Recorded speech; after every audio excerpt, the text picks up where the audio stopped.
The CEO of America's largest health insurance company was shot and killed. Let's get into it. Hey everyone, Mike Muellner here. I'm an internal medicine doctor from Los Angeles, California, and today I want to talk about the tragic killing of Brian Thompson, who was 50 years old and serving as the CEO of United Healthcare when on December 4th, early in the morning, I think just before 7 a.m., he was walking on the sidewalk to go to an investors meeting when a man in a hooded sweatshirt walked up behind him, aimed a firearm and got off 3 shots, one of them killing him. Maybe not on the scene, he was rushed to a hospital, but pronounced dead, I think, fairly quickly. And then the individual who opened fire left the scene of the crime, and now 2 days later, police still have not located this man. And this was really surprising to me because in New York City, this all happened in downtown Manhattan, there's cameras everywhere. So there's hundreds of videos of this guy in a sweatshirt, and there's even a picture of his face. I guess he took down his mask when he was checking into a hostel a few days before, or maybe a day or two before the shooting. But in spite of all this, there's not really any leads. No one's been able to identify this individual. And now I was just watching a video that apparently the NYPD thinks that he took a taxi to a interstate bus station and likely got on a bus. So they don't even think he's in New York anymore. So the search continues for this man. As far as the motive for the killing goes, very fascinating material in that the bullet shell casings had a message on them. There was one word on each bullet shell. One said deny, then another defend, and then depose. So this is thought to be a reference to a book that was published a few years ago that was very critical of the health insurance industry, criticizing it for denying coverage to people pretty routinely. And since the book's release, those words have become a bit of a rallying cry for people who are upset with the health insurance industry in the United States. So all of this was very surprising to me. The fact that this all happened in broad daylight early in the morning at a very busy downtown area of Manhattan, and the fact that it's now been a few days and no one's been able to locate the suspect. But what's even more surprising to me is the response online. If you look at a lot of these videos that are describing what happened, the comment sections are just blowing up with people saying all kinds of stuff about the state of healthcare in the United States. I've got a couple of quotes here that I saved. Here we go. So right from the comment section of a video that CNN posted, there's, "Sorry, my empathy is out of network." And there's another one saying, "Cause of death, lead poisoning. It's a premeditated condition.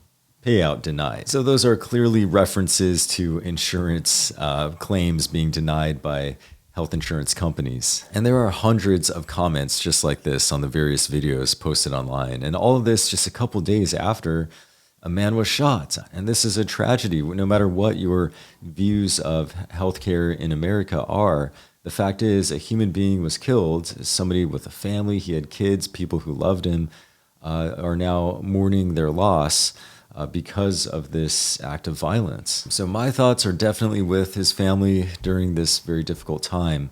But I also can understand some of the frustration a lot of people have with insurance in the United States.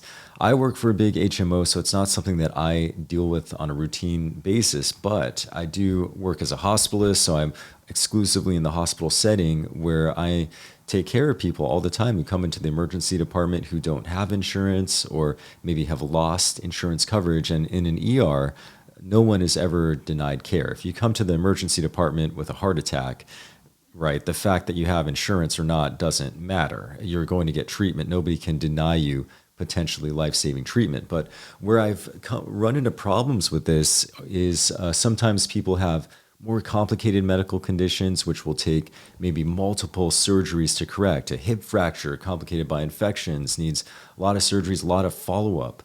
Without insurance, it's difficult to arrange those follow-up appointments. And so occasionally I've run into issues where the acute, most emergent medical condition will be stabilized, but it's the follow-up care that's difficult to arrange. And so I'll consult with a social worker, and we'll do the best we can to make the follow-up appointments at a county hospital to make sure that the patient is not lost to follow-up and gets the care that he or she needs. But it's definitely not a streamlined process. And so I agree that when it comes to healthcare in America, there's some improvement that can definitely be done. And now to jump back to the actual crime itself, I was also a little surprised that there wasn't a whole lot of talk on gun control. Very often after a high-profile incident of gun violence, there's just this rallying cry of people posting on social media, going online, and just demanding increased gun restrictions, making it more difficult for individuals to own guns, and also restricting the types of guns that people can buy. And that is something that I didn't hear a whole lot of after this event.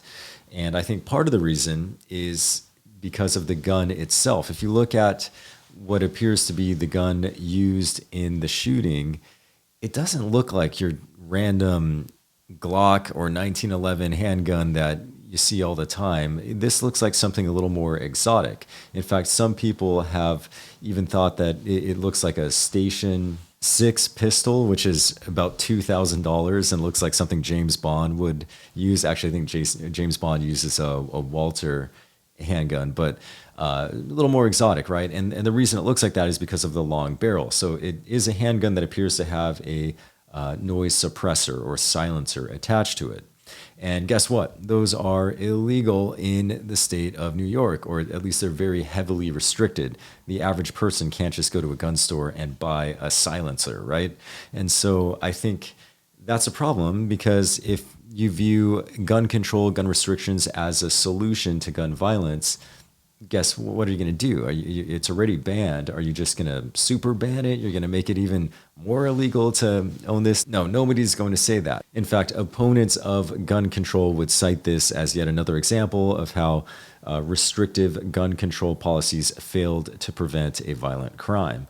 However, people who are in favor of more restrictive gun control might say something like, okay, so maybe it didn't work in this case, but just imagine how many more crimes like this we would have if people were allowed to use silencers on handguns in the middle of big cities like New York. All right, that's all I got for this video. I'm sure there's going to be plenty of updates as the manhunt for the man responsible for this crime continues. But I want to know what you guys think. What are your thoughts on the current state of health insurance in the United States? And also, what do you think about gun control? Do we need more strict gun control laws, less strict? What do you think the answer is? Let me know in the comments down below.